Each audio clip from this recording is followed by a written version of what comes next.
You're listening to The Library. This is Jason Tandro, and today I've got Mr. Ite. He's the author behind the Jenova Project, an immense Final Fantasy VII novelization. I've done a novelization myself, although it peaks at, I think, around 100,000 words, and his is, according to him, the final count was somewhere near 1,000,000 words, and he's not even done it yet, so we're gonna go ahead and switch on over to the interview where he tells us about this immense and massive work. Be warned, I mean, obviously, if you know the story, there's not that much in the way of spoilers, but he does change a few things around in the book, so if you haven't had a chance to read it yet, which is understandable, it's a giant work, just be warned there are some slight spoilers in here. Why don't you go ahead and start off just by giving us an introduction? Okay, hi. My name is Xander Williams. I'm known as Mr. Ite, or Ite, depending on how you'd like to pronounce it. I've been writing fan fiction for about 10 years, and I've been a fan of the game for 15, or however many, since about 2001, so 14 years now. And I've spent a great majority of my time dissecting the story, and that's all for the fandom. Otherwise, I have an acting degree. I also went to college for art history and English, and I live in Vancouver, BC. I was going to say, I could kind of tell just by the way you speak that you got to be an actor, because you've got a very... You project your voice just like I do. Why, thank you. Are you an actor as well? I used to back when I was in high school, not so much lately, except for some film stuff with my friends and all that. Right. Cool. But, so, I mean, you answered the first question I was going to have, which is how long you've been writing fan fiction. What made you decide to... I mean, you've got the Jenova Project, this massive undertaking. What made you decide to sit down and go, I'm going to do a Final Fantasy VII novelization? Well, I mean, that was my intro into fan fiction writing, and I haven't actually strayed too far from it. I think what it was, I discovered this story that I felt really passionate about, and I wanted to share it with people. But there's a lot of prejudices against the medium, or at least there was in the early 2000s. Yeah, it was more about just wanting to share this story with the people that would otherwise not experience it. And so the way to do that was to basically put it in a medium that they would appreciate and understand. And so that's how I got started with the novelization project, and which is also why the Final Fantasy name is conspicuously absent from it, mostly because I just didn't want any preconceived judgments going in. I certainly had them when I started playing the game, and it won me over, but it took, I think, about 40 hours of me just bored in the middle of the night playing video games to be really introduced to the magnificence of this story. So that's it. I mean, the project itself is obviously, it feels very complete. It's very much true literature. I mean, you really got, I mean, this could be in stores. This could be selling as a multi-book series. I mean, how do you handle a project of this size? Slowly.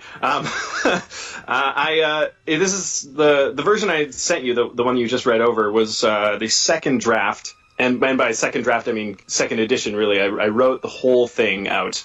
And it ended up being, I think, about 1,000,000 words. And then by the end of it, I was really, I had gotten much better at writing. And then I took a look at what I'd had so far, realized that, the stuff I'd started a few years back and much younger and much less experienced wasn't really up to snuff with the stuff at the end of it. So as if the first time through wasn't enough of an enormous undertaking, I decided to do it all again. Yeah, it's I know that, especially when you're working on longer fan fictions, even people who just write not novelizations but other larger fan fictions have said very similar things. I know, like Licorice All Sorts said that with her death as part of the process, from the beginning to the end, the style changes a great deal. So yeah, good. It's difficult, especially in fan fiction when you're serializing it and you have kind of an audience watching you as you usually mutter through the first draft. That by the end of it, you arrived with something that's a completely different beast. And then if you look back, there's things you would have changed, or things that don't fit with the whole, or things you would have added, earlier, right? And speaking of all the stuff that I see that you've added, I mean, as far as the main story itself, this is definitely not your boiler mill, run-of-the-plate, script-lift novelization. You have added so much to this world. I mean, you've got lore, you've got side characters, you've got side stories going on. I mean, you have added you've made it into a very complete world, and you already had a lot to work with to begin with. Tell us a bit about what got you going as far as adding the stuff in there. Well, I think it was a response to I didn't want readers to miss out on all the interesting side stuff that you can do in the game.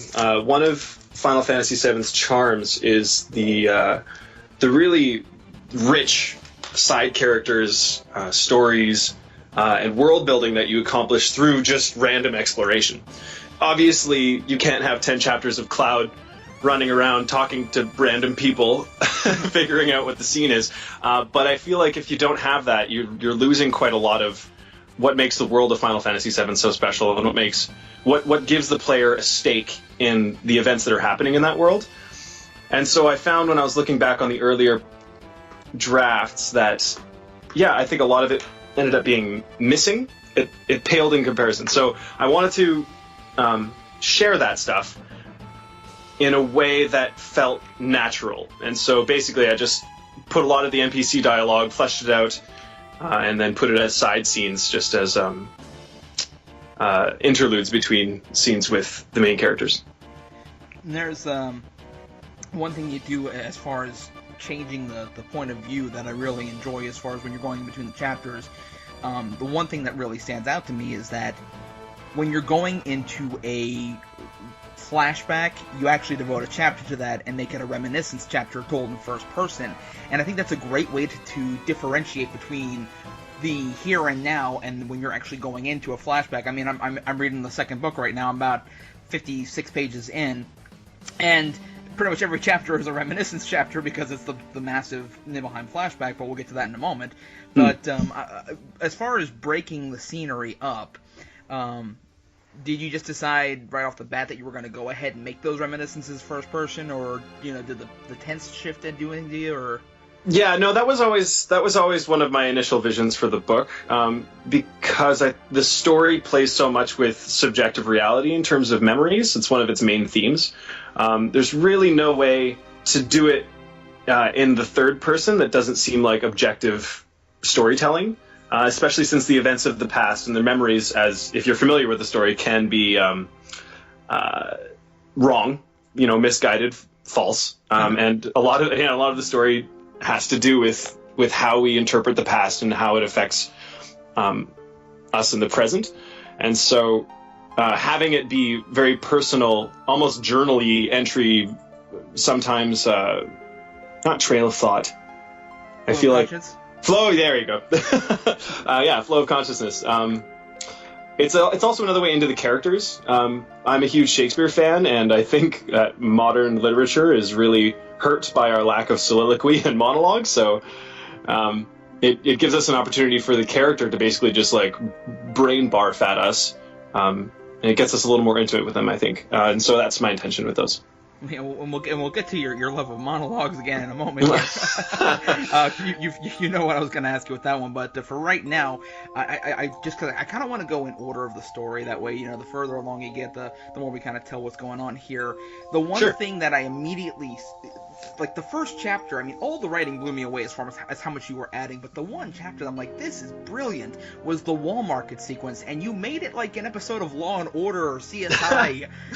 What made you go in that direction? It was I was replaying the game, trying to think about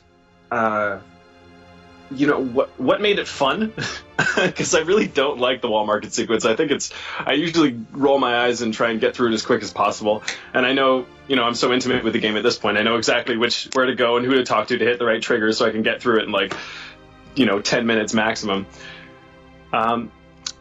But that's not it's not what I wanted to do with the book. And so I kind of just I spent 4 hours in Wall Market on this last playthrough, basically talking to every single person and trying to do every single thing before hitting the switches that I knew would move the story forward.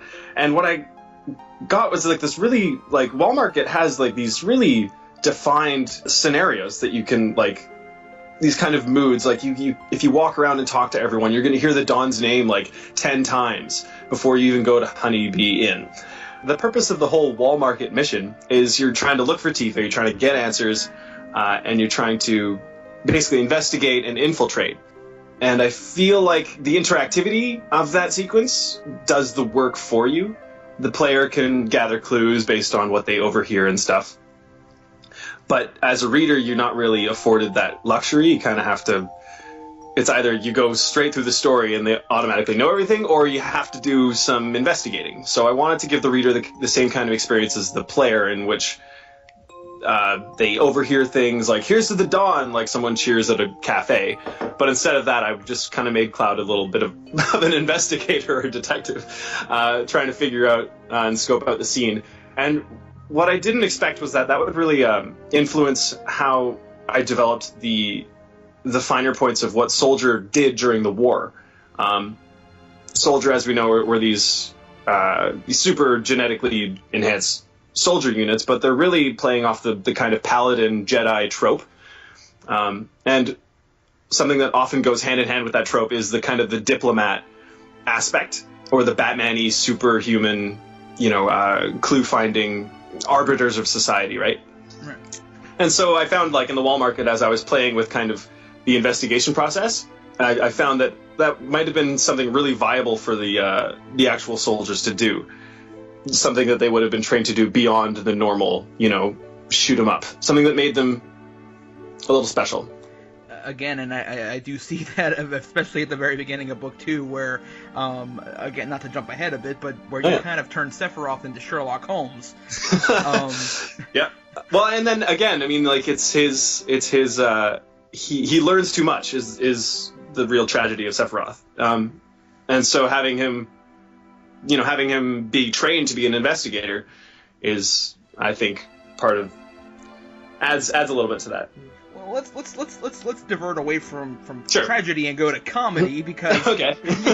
you have a lot of unusual comedy in this thing, and it hits me in really random places. I'm reading drama, bam, something ridiculous, and the one that hits me every single time I've seen this name in the book, and I only seen it twice so far, but Miles Fics, the Denver chronologist. What inspired that? God, Final Fantasy VII is like zero naming convention, so it's impossible to name NPCs. But that's the name of the fake ID that Cloud has. So yeah, the name Miles Fics was taken from a guy I knew in high school who was a very funny guy, and his name was Miles, and he was one of the only other people in my school who liked the game. It was not very popular, video games, when I was in high school, back in the early aughts. And so his name isn't Feitschläger, it's a similar Germany type name. But I wanted to give, without the visuals and the cartoonishness and the music, a lot of the comedy, like the joy of Final Fantasy VII, can be lost if you're telling the story, because it's so dramatic and dark. And so I tried to put a little bit of my own comedy in there, I think. Usually just with funny names and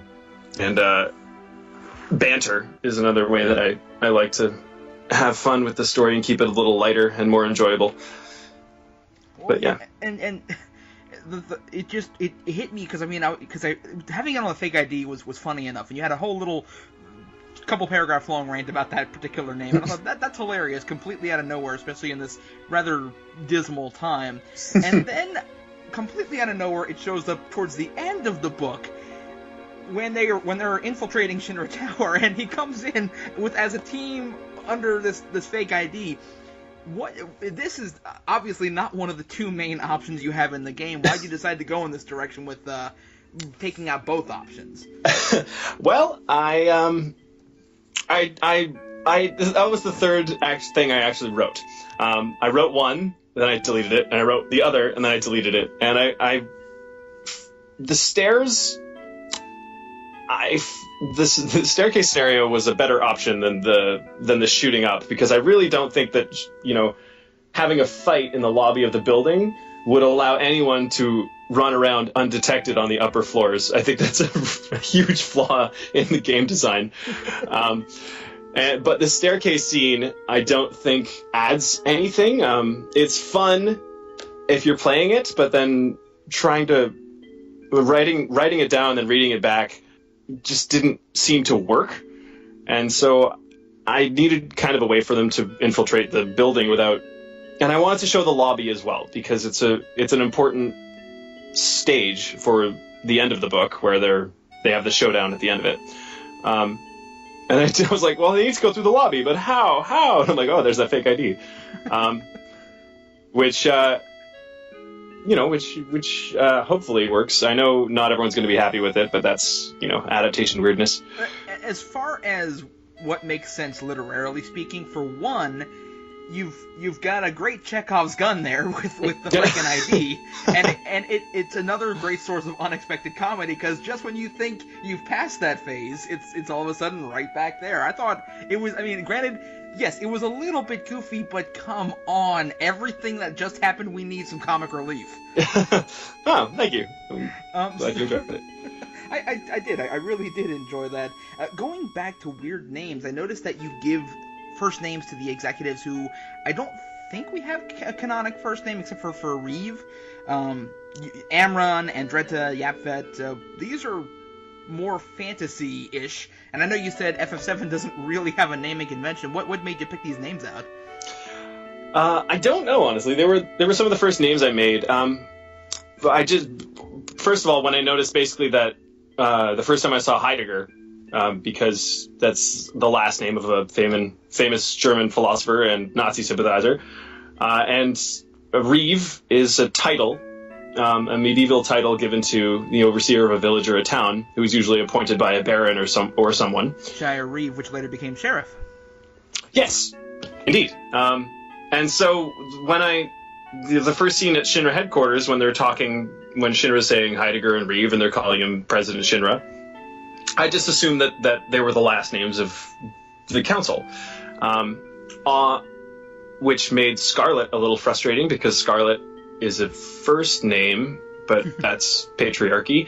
And usually, also in RPGs, villains are usually called by their last names, heroes by their first, which might explain why Reeve was turned into a first name in the sequels and prequels. But I don't like that kind of eschew the compilation in favor of, I think, what my idea of the original intention of the canon was. So I basically just threw on first names. I tried to come from a variety of sources. Yaphet is a Hebrew name. Armin is German.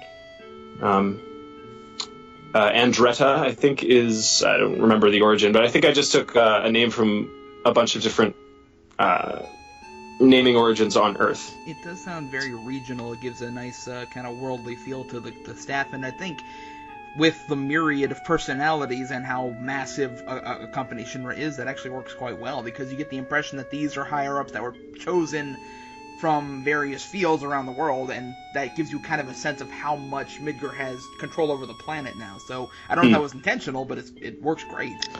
Oh, thank you.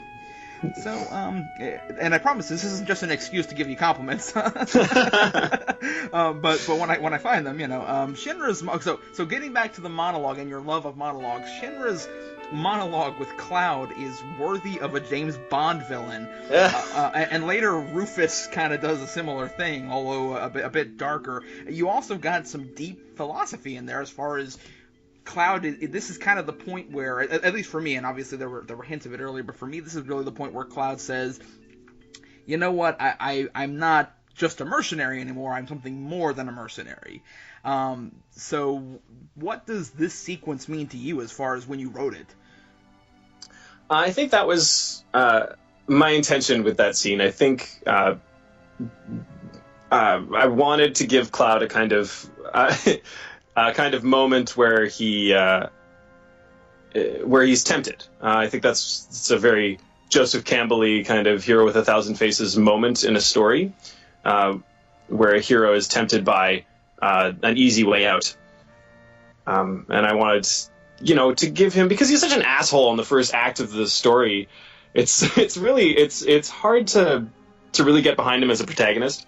And his switch throughout the story of Final Fantasy VII is so slow, and largely takes place throughout the second act of the story. I wanted to have a kind of conclusive arc for Cloud in that first act, which is, so I divide Final Fantasy VII into 3 acts. There's the first act, which is in Midgar, and the second act, which basically follows them through to the beginning of Disc 2 until the emergence of Weapon, and then the third act would be the rest of the story. And so each of those arcs, I think, has a really clear throughway for most of the characters, except for Cloud in that first one. I feel like it's a little unclear. So I wanted to give him a scene with Shinra, where Shinra is offering him a way out. And he does it with a monologue, obviously, because he's Shinra. And that's the scene. It's one of my favorite villain dialogues in a fan fiction that I've read. It's just got that Bond villain aesthetic. Nice.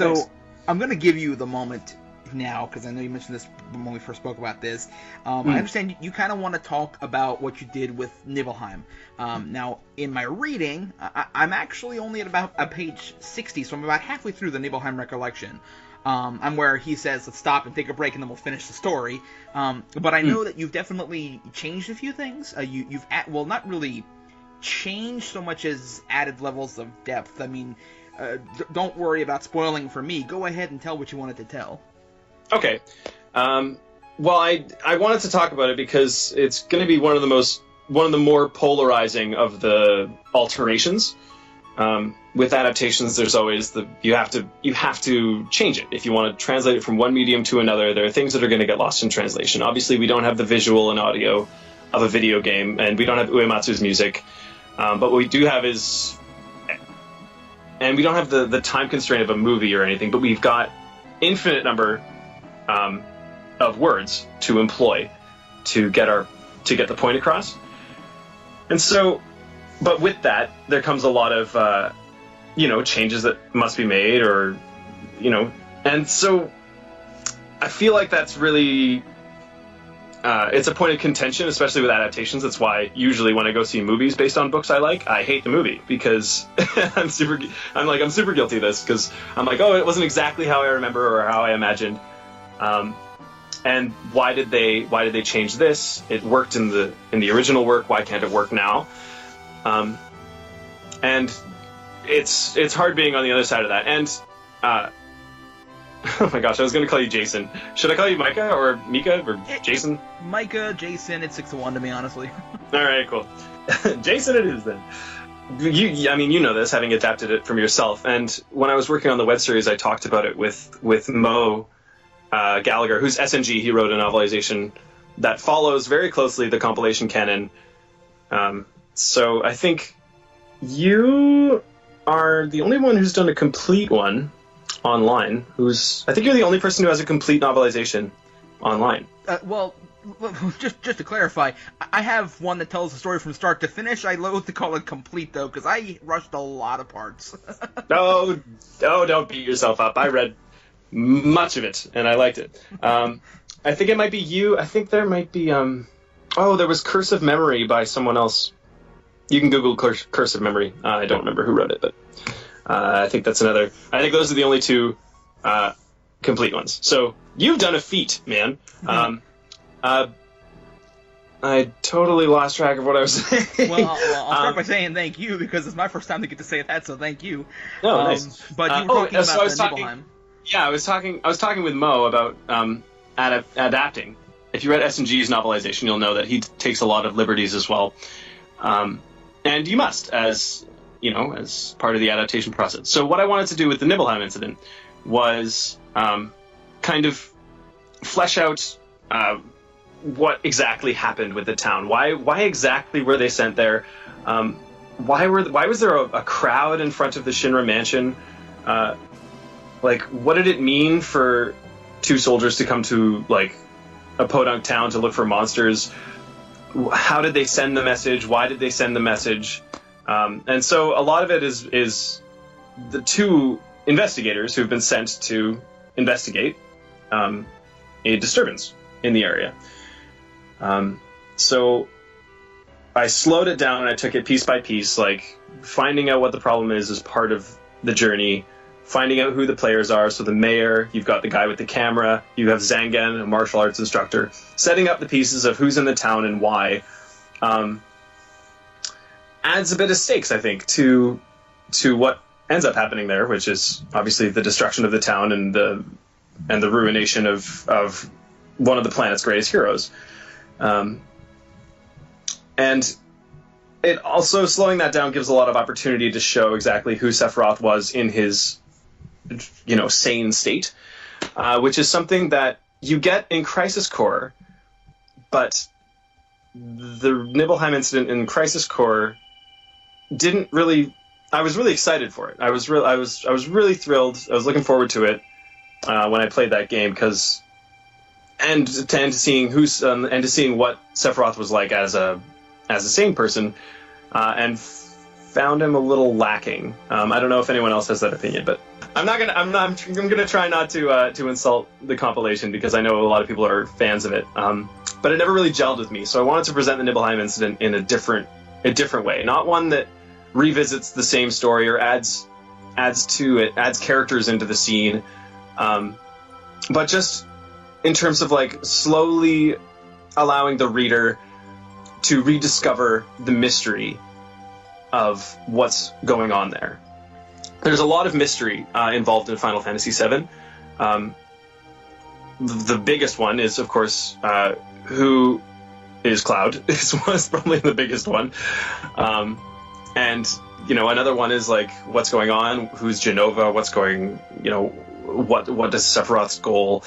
And then there are the smaller mysteries that you see earlier on in the story, like why is Tifa in Wall Market? Or why have Sephiroth and Cloud really been called to this town? Who's behind the monster attacks? And so I feel like it's a mystery. So it really is, and this is another sequence that I was reading. I'm like, this is very deja vu because again, it's a very again, don't take this the wrong way, but very Law and Order type sequence. I mean, this is the kind of progression I can see on one of those shows, Great, I love Law and Order, so I'm very confident by that. Yeah, that Final Fantasy VII is largely a mystery for the player, and so giving the characters a mystery to solve and fleshing that out was one of, I think, the things I wanted to do most. Definitely comes across in the writing, certainly. So, going forward, we've covered a good chunk. Certainly not all there is, but a good chunk of what's in the books that currently exist as of the most recent edition. Mm-hmm. So, you say you've already written this before, but you're going back and you're kind of revising. So what parts coming up are you looking forward to writing and revising? I think I'm really looking forward. I'm just wrapping up the second book now. So I'm moving on to. So what I said about the acts of the story. The second act is probably the longest act of a story I've ever seen. It's like 90 hours long. So I've divided that into a further 3 parts, which makes 5 books in total. So I'm just moving on to the third book, which I think is going to, which I know after writing it already, is going to be basically from Costa del Sol to the exit of the West Continent on the Tiny Bronco. And I'm looking forward to, once again, kind of revisit Barrett's backstory, because he is such a complex and complicated character. And what I did in the earlier drafts was I spent a lot of that third book inserting at appropriate moments flashbacks from the deceased members of Avalanche to basically tell the story of how they got from Shinra installing a Mako reactor in Corel to where they are at the beginning of the story. So it would be basically, the journey of Barrett from a man with a wife in a town to Barrett, the freedom fighter. Yeah, just I wanted to flesh out more of the backstory, and which is going to be another piece of adaptation weirdness. I think it's gonna turn people off or on, depending on what it was. But it got some good reviews the last time through, so I think with a keener eye this time, I'm really excited to kind of just jump into their pasts.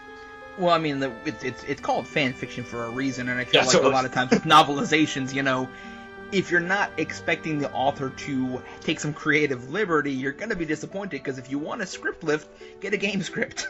Yeah, totally. Yinza.com has the best FF7 script ever. Any parts you're not so excited to revisit? Yeah. Probably the huge materia missions. Oh my god, yes. I hated writing those. Those were always like huge fetch questy type things. They're the lull in the story, and which is sad because they take up so much of the third act. And what I tried to do last time was I split the party. I sent some to one location and some to another. So I think I had Sid, Yuffie, and Kate Sith at Fort Condor, and then Barrett, Vincent, and Tifa at Corel, which gave some neat opportunities for how these two teams work together. But putting Yuffie and Kate Sith on a team, it's like, oh no, it was no fun. You did better than I did, I imagine, because I threw all the ancillary characters in the Fort Condor mission. I think I had Vincent, Yuffie, and Kate Sith at Fort Condor, and all the important characters doing the actual mission. Exactly. Yeah, Fort Condor is it's definitely side quest worthy. And also pretty much anything with Kate Sith. He's so ridiculous. He doesn't translate very well, and it takes a lot of work to sell it. It takes it doesn't come easy, Well, Kate Sith is quite literally Deus Ex Machina. He is a machine, and it's like, oh, he's gonna die at the end of Temple of the Ancients? No, because he's a robot. You're building another one. Yeah. Yeah, one of the things I liked doing was I didn't bring him back after that. I only brought him back during the Sapphire Weapon in Junon sequence. So I left him. Basically, I killed him off and left him there, just as a goodbye traitor. What I do like about Kate Sith is that he is the shapeshifter archetype. He's the only guaranteed canonical one. I mean, Yuffie has her moments, but she's a secret character first of all, and second of all, she doesn't betray the party as thoroughly and as devastatingly as Kate Sith does, which makes for a really, really interesting character, especially since he seems so innocuous and silly. So it's an exciting part about the character. It's just selling the innocuous and silly parts, so that you feel that sting of betrayal. It's not something I'm looking forward to. It's something you're gonna really have to. I mean, it's tricky because you gotta kind of juggle the expectation, and then you've got the contrast payoff. But I had trouble writing that and making it believable. It is kind of hokey looking back at the story. But super hokey. Well, have you seen the spoony reviews of Final Fantasy VIII?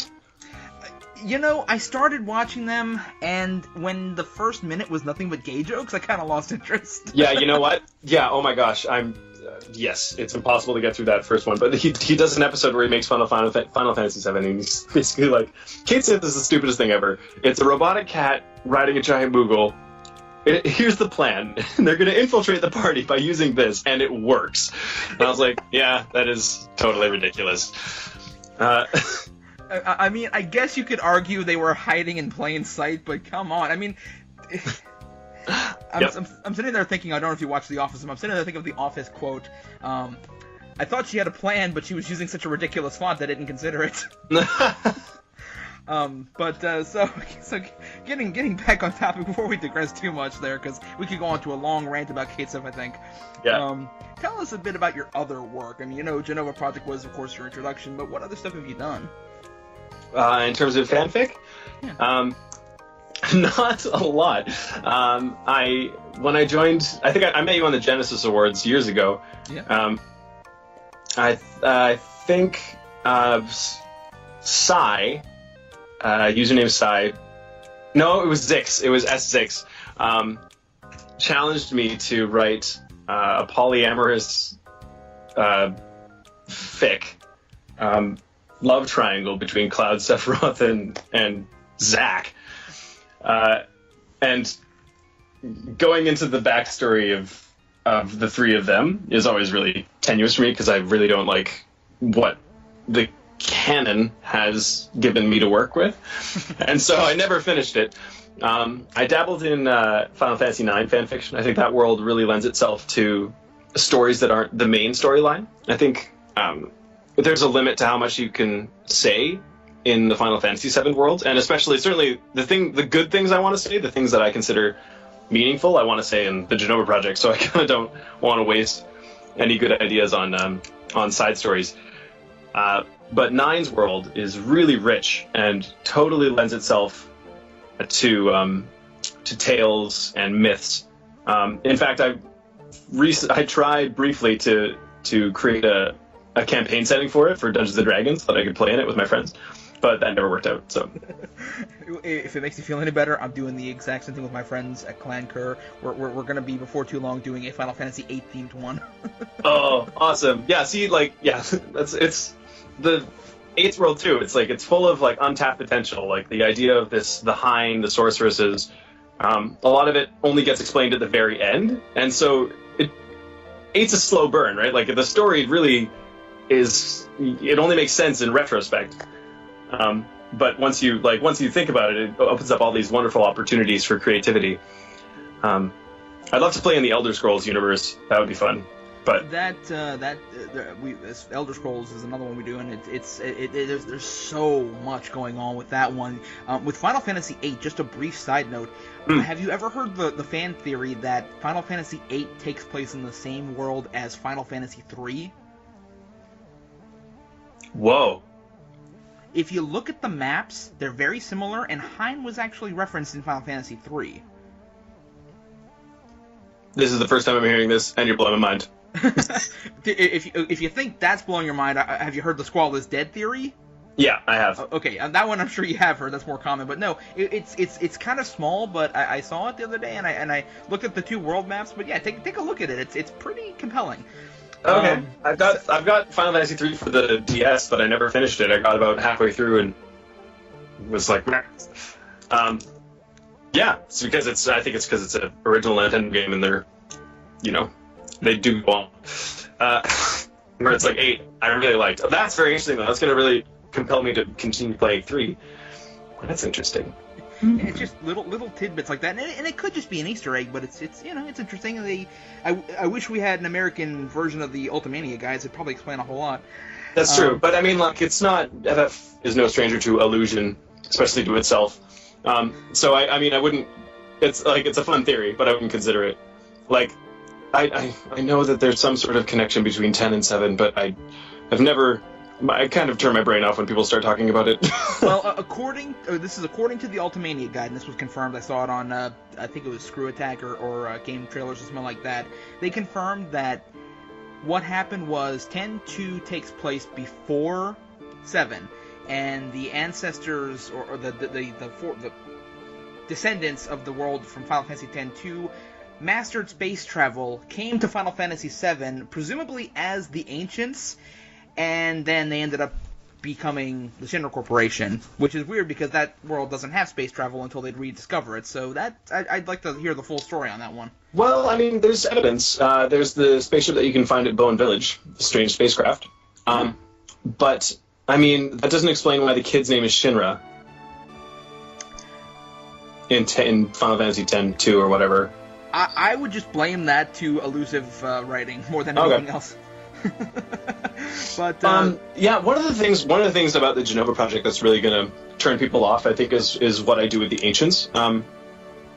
My thinking of the ancients was that they are the white blood cells of the planet. That the explanation that Sephiroth gives, I mean, like, it's in madness and it's confusing, and who are the ancients is another one of FF7's big mysteries. My explanation is that they were the first life form on the planet. They were created from the planet itself as its caretakers, and so they're the first species on the planet, and that humans evolved out of them, and and drifted away from their central practical use, and into serving themselves, which I think is what Sephiroth was getting at, is that we were once part of the world and that we have now left, and we think that we are beyond it, but we really should be the stewards and the caretakers of it, which I think is a more which is what I got of it. I can understand how people got out of it, that the idea that that Citra settled into a planet and then moved on.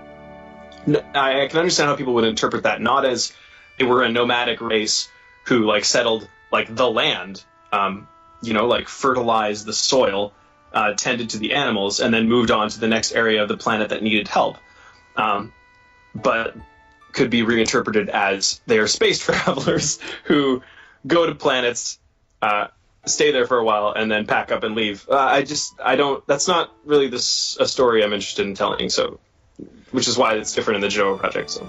And I think that, I obviously haven't gotten that far yet, but I think the idea that they are stewards of the planet is more accurate canonically speaking, because it's implied that without the ancients, the planet is totally screwed, because when Aeris is dead and we were afraid that there's no way to summon Holy, it's the darkest time in the game until we realize, hey, she already did cast it. And isn't it ironic though that the Citra could only steal Jenova, the alien threat, and it took humans to kill her?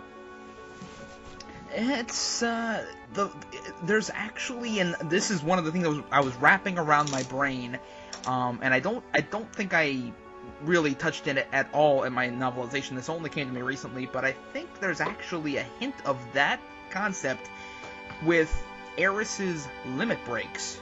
As completely obscure as that is, you'll notice that the only offensive ability she has is the ability to either power up her human allies with Fury Brand or to simply seal away a threat. She doesn't have a single physically offensive limit break in the entire game. It's my headcanon that the ancients had a no-kill policy, like, as a race. As a matter of, like, their biology, like, they could not kill. Which is, I think, why Jenova was so successful in wiping them out. So the Cetra were Batman. Yeah, basically. Pretty much. Okay, yeah. So I'm really looking forward to continuing this. Just a couple of last questions here. First off, we've already kind of discussed this, but aside from the ones you've already mentioned, have you ever read any other really, really good novelizations or any other novelizations of other games aside from Final Fantasy VII that really you really like? Well, yours. I'm actually really looking forward to reading. I saw that you novelized Elder Scrolls Oblivion, and I'm really looking forward to reading that because I just finished Oblivion, but only one of the storylines, and I read in your synopsis that you novelized there's 9 characters. There's 9 characters who are actively in the story, plus a storyteller who kind of fades in and out of the main story. Right. I will warn you right off the bat, it's a slow-going project. I'm only maybe about 33% done. Well, the game is 900 hours long, so I don't blame you. I've read I'm always looking forward to the next installment of S&G's novelization, because he's doing a fine job. Curse of Memory, I've mentioned before, is another finished Final Fantasy VII novelization. And it's great, although it takes unbelievable creative liberties. If you flip to a chapter around the 2/3 mark, you're not going to understand what the hell is going on, even if you know the game as well as us. It's just the layers of complexity that he adds to it are insane. I have I have one of those C2 community things on fanfiction.net where it's like you can organize lists, and I actually have collected every novelization I could find on this list. So if you want to browse it, you can go to my fanfiction page, Mr. Ite, and then my community list, you can find every one for Final Fantasy VII. Other than that, I haven't adaptations. I don't know. I when I was a kid, I used to get the novel version of Batman Forever and stuff. But nothing that I've read recently has been to my taste. I think they're more geared towards preteens and younger adults, which I don't think gives the stories enough credit. I mean, maybe for Batman Forever, but not for a story of this sophistication level. Right. I mean, I remember reading the old Star Wars novelizations, like The Empire Strikes Back, and they're definitely aimed at a reading level that's named after a color type kid. Yeah, totally. There's a Revenge of the Sith novelization that I read. It came out in 2005. I don't remember the name of the author, and he does stuff. He uses a writing convention that sometimes annoyed me. But it took the story really seriously, and it was long. It was as long as a real. It was as long as I don't know. Let's see, what's a book that's long? Anything in Game of Thrones. Yeah, it's as long as a Game of Thrones book.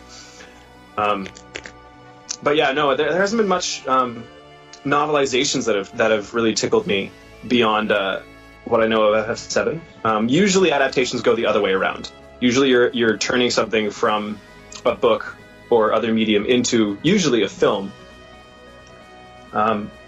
which, with the time constraints of film, that's their big handicap, right? Like, just as books don't have audio and visual, movies have... They lock your imagination in by what you can create with movie magic, and then they have the time constraint, which is why I think the Game of Thrones TV show is the best thing we have so far to a long form adaptation from one medium to another. But I'm giving you a big thumbs up. Exactly. That's the way it should be done. Yeah, miniseries. I'm super stoked that Game of Thrones is so successful, because that means that we're going to stop making movies and start making miniseries for adaptations, which is what we need. Well, my friend argues that we should be that Harry Potter would have been a lot better if it had been done as a Game of Thrones like series. Obviously, probably not an HBO series, but he said it would have been told better because of the time constraints. And again, we can get into a long conversation about whether or not time constraints in movies actually matters. I'm looking at you, Peter Jackson's The Hobbit. But oh my God. When your second film in a trilogy is so bad that the executive over the rights says, "Hey, nobody else can do this anymore because you messed it up too badly," yeah. Okay, but again, before we get into a tirade, so last thing, and I always ask, well, not the last thing, but second to last thing, I ask every author that I talk to, any authors or any other stories apart from novelizations you want to give a shout out to? Kurt Vonnegut. And okay, pretty much anyone from who I've seen on the Genesis Awards in terms of fan fiction. So Licorice Allsorts, Cameo Amalthea, Vulcan Elf doesn't do fics so much anymore. T. Costa doesn't do them so much anymore. Neither does Zix, but their fics were great in their day. Yeah, in terms of fics. In terms of regular authors, I'd recommend everyone read 100 Years of Solitude by Gabriel Garcia Marquez. It's one of my favorite books, as well as Slaughterhouse-5 by Kurt Vonnegut. And yeah, I mean, the Game of Thrones series is certainly recommendable. And also, if you can stomach stopping in the middle of a series, I'd say the first 3 books of the Stephen King Gunslinger series are spectacular. I borrowed the kind of quick changing of perspectives that he uses in his series there and in The Stand as well, Stephen King. In the Jenova Project, they kind of scenes will go as long as they need to, and then we'll switch characters and perspectives, and then we'll go as long as we need to. Where it's I feel like George R. R. Martin kind of screws himself by devoting whole chapters to perspectives. Because often we're just following a character for several pages for no reason, just because we need time for the chapter to be a full chapter before the one thing happens that happens at the end of every chapter. I saw a quote on it was on Tumblr somewhere, and it said the definition of insanity has been changed. The definition of insanity is now asking somebody what chapter they're on in a Game of Thrones book. Yep. Okay, so and final question, just what, as a writer, what writing tips do you have for your fellow writers? Slow down. I mean, not in terms of like writing, but like slow down your story. A lot of the times people rush through a story and try and get to the goods right away. But remember that pace, mood, and atmosphere are what's going to get us engaged in what happens. Yeah, it's basically that. And think about characters first. Always characters. If there's someone in a room, they're not just there; they're also listening to what's going on, unless they're deaf, in which case they're watching. But think about how every character in that room is going to react to every single event that happens, and then just use what's interesting, cut out what's not. But I'd say write every bit of it down. And ironically, a very concise bit of advice there.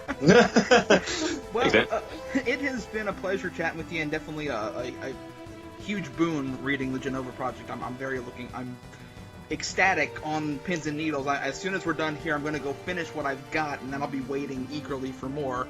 But you've been listening to The Library, Episode 4. I've been chatting with Mr. Ide. And if you have not had a chance to read the Jenova Project, it is long, but it is 100% worth it. Definitely check it out.